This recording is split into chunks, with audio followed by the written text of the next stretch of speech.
Golan of Kapinchami and Golan Law Offices. Write down this address, 3250 Wilshire Boulevard, Suite 1918, Los Angeles, California. 213-383-3222. We're talking about retaining the services of an immigration lawyer.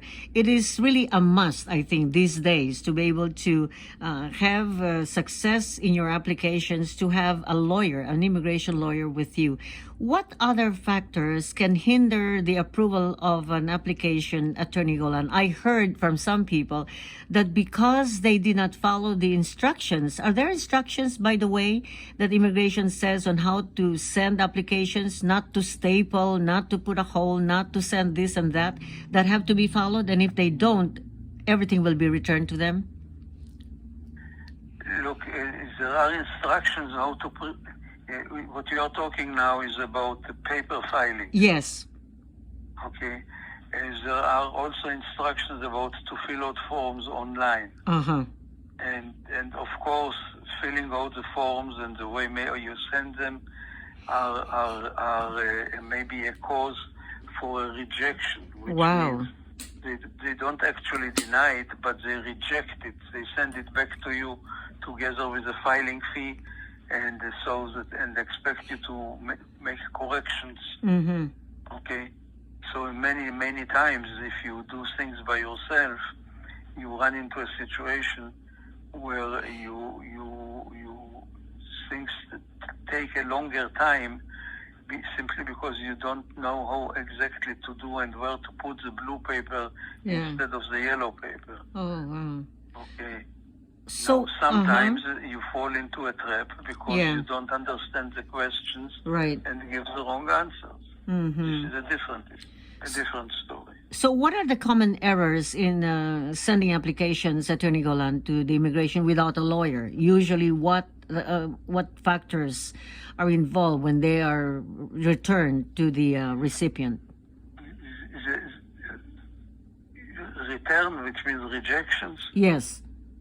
Rejections has to do with not paying the proper fees, not signing in the proper places, not including all the proper sub-forms, peripheral forms that go with the main form.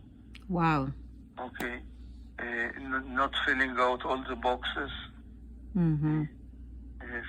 Things of this nature. So I guess when they receive applications, the immigration first looks whether they come with the standard requirements, correct?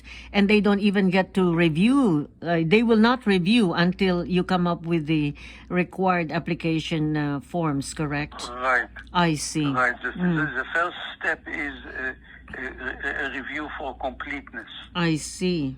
Wow. Mm-hmm. And only later on will be a review for adjudication. I see. Did you say that the application fee is returned to the sender? Sometimes, when the application is rejected, then it is returned. I see. Now, when you have a client, Attorney Golan, and you're the one that sends the application, everything goes through, but the application is denied, on what basis? Because they don't think that it is a right petition, or what things are considered by the immigration, and why are they denied? There are many bases, and it all is very individual. Mm-hmm. This week, for example, we had to do for a client who came to us from another lawyer. He entered the U.S. on a C1 visa. Okay, I'm giving you an example. What is a C1, Attorney Golan? A C1 visa is a transit visa. Uh-huh. This permits a person to come to the United States on his way or her way to another place. Mm-hmm. This is a transit visa. Okay? Now, if you come to the U.S. on a C1 visa,